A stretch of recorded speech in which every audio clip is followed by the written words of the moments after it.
Chapter 6 Motivations. Music was in the air. It's pretty much had to be. When suddenly every single radio station 1,000 miles becomes available to you, it'd be a sin not to channel surf. I couldn't get even halfway past the docks without hearing DJ Pone 3's signal talking about a stable dweller sacking a slave camp. Shortwave's playlist on the signal, the SSIR, Somerset Isle Radio weather report. It was pretty cool. It gave the quiet docks some life to it. I had just got to the top of the ramp to the inner gardens when something attempted to break my nose. A ball bounced from a stick swung by a young foal and hit me square in the face. It was made of rubber bands, duct tape, and most likely a rock. Children were playing a game of stickball. I tossed the ball back into the field of play. I still had to collect for my service and get my toy. I followed the scent of the plant that made me want to hug someone, then raid their fridge. Sure enough, Shortwave was in front of his shop. He was loading some boxes onto a dolly. He turned to see me and straight up tackle hugged me. Man, you're the best friend a guy could ask for. You know that? Shortwave nuzzled himself on my chest. I looked off to the side, trying to escape the grapply, huggy broness that was Shortwave. Yeah, no problem. What's with the boxes? I asked, trying to get him off me. Well, that ologist just had to reprogram and a playlist of about 24 songs. Somebody's gonna have to get to live there with the sucker sooner or later. His language stumbled over the technical terms, hiding his brilliance. Just don't make a habit of going to the cellar. Unless, of course, you're a fan of melanoma, with a touch of radiation poisoning. I warned. He nodded his head repeatedly. See? I knew something was up with that place. Just get that gut feeling something isn't right, man. That's why I hired you, he explained. So you had a feeling that the living dead would ambush the one who booted the place up, I added. Oh, so some ghoulies are shacking up there as well. See, this is why I hire ponies with that killer twitch. Any pony that looks like they could beat me up in a scrap is inherently better suited to do this sort of thing, he said, reconfirming his own thoughts. Wait. What? I got a killer twitch? I asked. I didn't feel like I had a twitch. Sorbet and Eclair certainly did say anything. Everybody's got twitches, even non-pony dudes. You just gotta look real hard, Shortwave explained. He put an arm around me and brought me up to the balcony overlooking the market. He pointed towards the gun merchant. A couple of muscles are tensing and releasing on his left lower flank cheek. He's been in a dry spell and really wants to get in on with the missus. However, the quiver in his neck muscles means he's fuming about something that happened earlier. Put 2 and 2 together, and I'd say there's a lover spat going on. Probably gonna end with makeup sex. Shortwave dissected the scene with his eyes. Before long, the merchant and his wife started having words. Very heated words. Followed by a sudden kiss. Two went into the back room, hanging a closed sign on the door. How the... I mumbled in awe. One of my favorite things to do after hitting some of my stuff is to people watch. Best trip you'll ever have. Now, judging by the way your ears moving, you're looking for your reward. Shortwave dropped a bag of caps in front of me, along with my newest and favorite child. The Super 8 camera levitated up to my eyes. I could feel the butterflies in my stomach. I had to play with it. If you ever need my help again, don't hesitate to holler. I've got no less than 3 radios on my boat. I smiled as I began to walk away. I'll do that, my aquatic friend, I froze at Shortwave's farewell. I looked at him. He was smiling. I'm that obvious? Not really. It took you getting to the listening post and back without a boat to clue me in. Just keep the cloak on. You'll be fine, he said to me. So, no freaking out or anything? I filled the dead air. He shook his head. I'm an accomplished druggie. I've learned to cope with my long-dead grandmother climbing up my leg with a knife in her teeth. Your amphibiousness doesn't even rate. I took his word for it. I looked around again. Hey, if you got any friends, specifically friends in the trading business, who are not opposed to my kind of peculiarities, could you send them to these coordinates? My folks back home would really appreciate it. I wrote down directions to the reef. Shortwave looked over the note. I think I know a couple. I'll make sure they're on the up and up before I send them your way. Thanks. Now, if you excuse me, I have a camera to play with. One of my friends in the clinic. Yeah, I should see them too. I was hoping you would show up soon, the Doc Stitch said. The clinic was empty save for me and him. Sorbet has made a full recovery. She has to be alone for a few minutes. Stretch her legs. I nodded at the statement. She's been lying down for at least 3 days now. I'd be restless too. She's in the back room right now. She'd like to talk to you if you're free, Dr. Stitch relayed. I'll go see her then, I replied. He ushered me into the back room, opening the door. I filled in as the good doctor closed the door behind me. Sorbet was looking out the window. The sun was sinking into the horizon, giving way to the night. Sorbet was wrapped up in a blanket, drinking some tea from a mug. No light was in the room besides the window. She regarded me, but didn't turn from the window. I heard you were out doing some jobs while I recovered, she said to me. Yeah, can't have enough supplies for the trip we have ahead of us, I answered. Good use of time, but I've liked you to stay here, she replied. Why's that? You left Claire here, for one. 2, you could have been here to defend yourself to me. She turned her head towards me. Her eyes were daggers. What's this about? I raised an eyebrow. My heart started to go cold. The doctor told me I made a full recovery. Sure as hell doesn't look like it. She dropped the blanket. Pale, jagged, and raised skin ran along her spine. The hairless scars flowed like a morbid river. My eyes narrowed. He said the scarring was due to the fact that the flesh was warped from first aid techniques used. Because you burnt my wounds closed, I don't have a cutie mark anymore. She pointed her hoof at her flank, accentuating the warped flesh where her cutie mark would have been. The only evidence that a cutie mark had been there was a thin red triangle. Oh, okay. I thought this was going to be serious. I mumbled aloud. She just needed to blow off some steam. It's pretty damn serious to me. Your haphazard way of saving my life took away part of my identity, she hissed. She looked damn near ready to pounce on me. A cutie mark isn't that big of a deal, I said in monotone. I waved the statement away like it was a fly. Oh, this coming from a pony from a village that shoots up foals of drugs so they can get them. I had to work to get my cutie mark. She raised her voice. Ouch. Really, Sorbet? Having her vent wasn't helping. Plan B. Okay.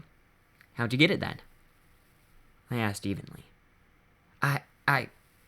What? She stammered. The angry, puzzled expression on her face told me a lot. She wasn't expecting curiosity towards her past.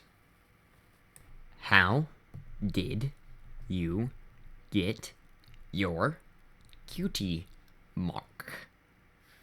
I punctuated. I had to get her focused on the new topic. All the anger flushed from her body as I saw the wheels turning in her head. She turned around towards the window. It was raining. Mum and I were at our hut outside of Trottingham. She worked as an escort bodyguard. Don't live in stable cities yet. Just another wasteland family. Anyways, a family of salvagers hired Mum to escort them up to the mountains to Stable City. Offered double the usual rate if they could get there before nightfall. Mum, always one for the cash, took the job without so much as a second thought. She began her tale. What Mum never really got out through her head, or more likely never cared about, was when a pony is more willing to pay attention to get somewhere on the double, they're running from something. Probably getting a little ahead of myself. The family was 3 ponies. A mum, a dad, and a little boy, about my age. It was pretty dull. Up until a halfway point, up the mountain that is. Sure enough, that something they were running came to us. She frowned at the thoughts she was conjuring. It was the Steel Rangers, a clan of ponies that collected technology like it was life itself. They came at us claiming that the family nicked something valuable from them, and they wanted it back. With them cocking their guns to emphasize the unspoken or else. Now, any sensible ponies would have left the family out in the twist of the wind at that point. But Mum, she took a job. She had to finish it. She was old-fashioned like that. That last statement from her drew out a small and hollow chuckle from within herself. Did they steal from these ranger guys? I asked. They never said, but I figured they did. They were running, so they knew the rangers was on their tail. They were banking on this being the score that got them citizenship, she explained. What was it, exactly? I inquired. It's obviously high tech, but still piqued my interest. Can't really say. Looked like a medallion that had glowing lines on it. Didn't pay much attention to it back then, she answered. Her face was pretty impressive. To her, the stolen tech was useless to the story. So what happened next? I urged her on. Everything went tits up is what happened. Mom fired one bullet, a singular bullet. That lump of lead hit a grenade on one of the Steel Rangers, part of a set of 10 on the bandolier.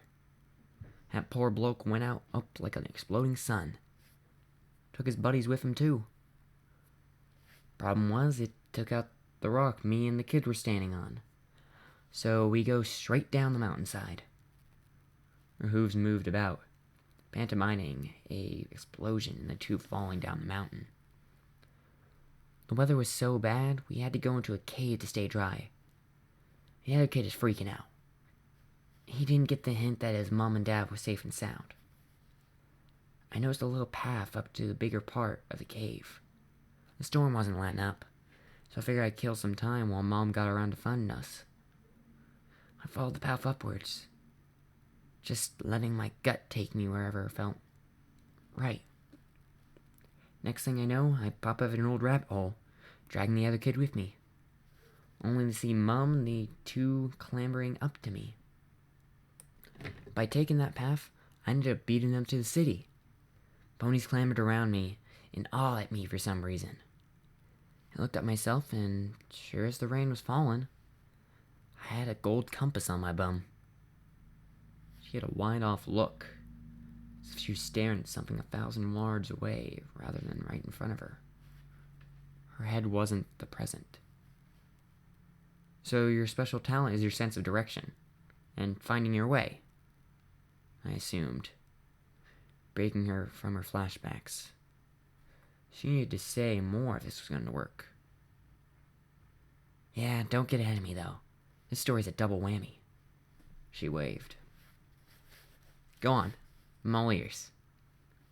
I gestured for her to continue. Anyways, the cult kid was worse than the ground I walked on. Finally got talking to him again, and the damn fool popped the question. Right then and there. How the heck is a little filly supposed to answer that? All I could manage was a maybe later.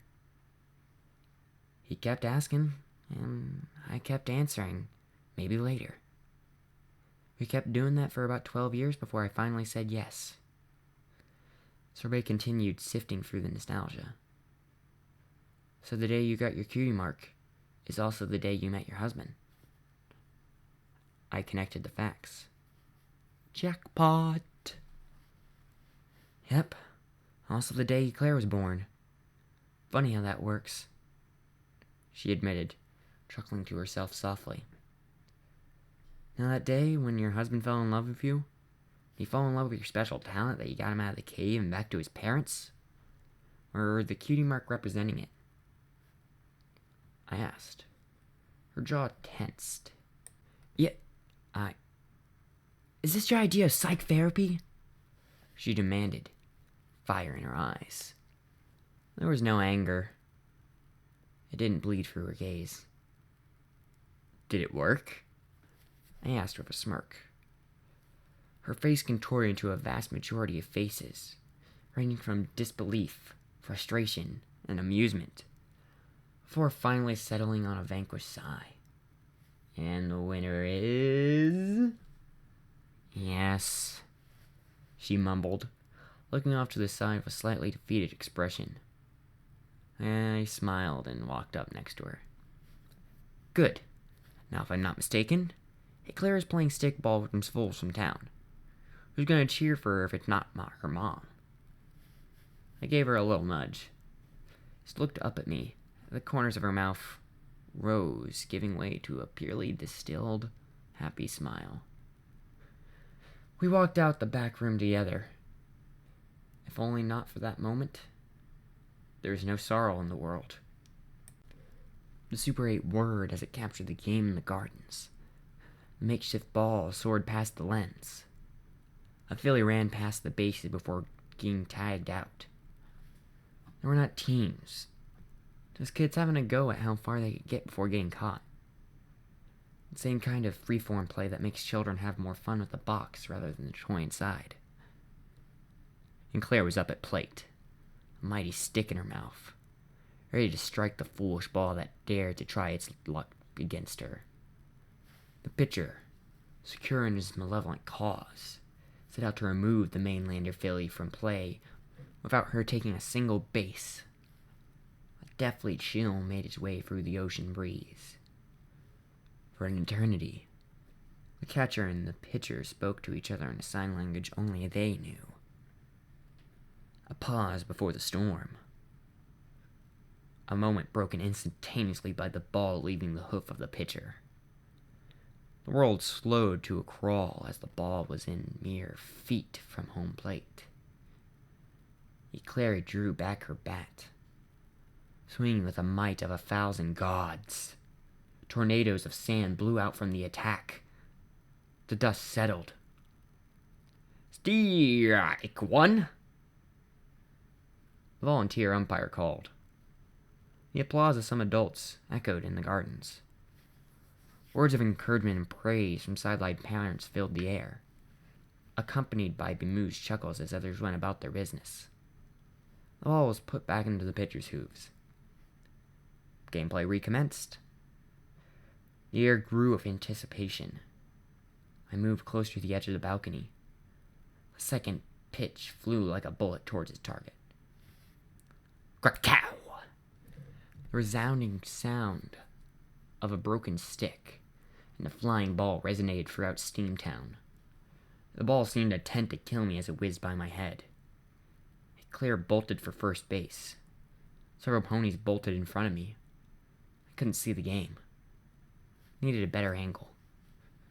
I moved down from the balcony into the gardens, nearly tripping on makeshift benches. Eclair rounded second base.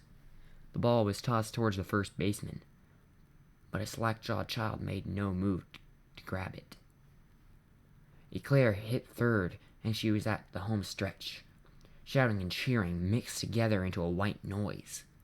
The catcher attempted to bar her passage by blocking the path to home plate. Eclair shifted right, and the catcher moved right to match her. The two were on a collision course with each other.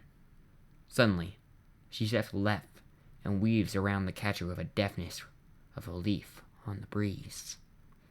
She jumped up and down on home plate as if to stake her claim of it. The crowd went wild.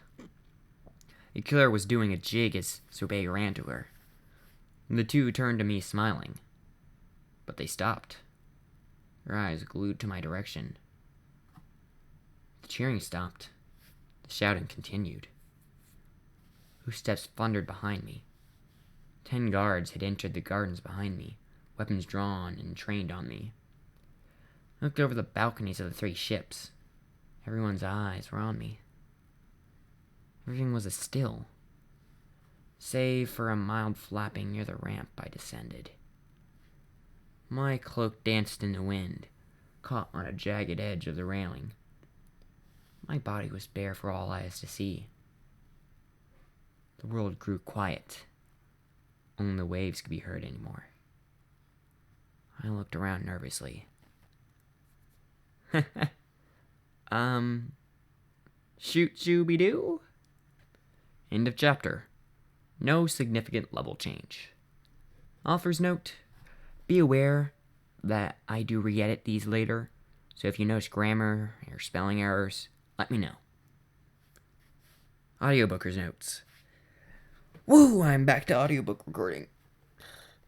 Stretching.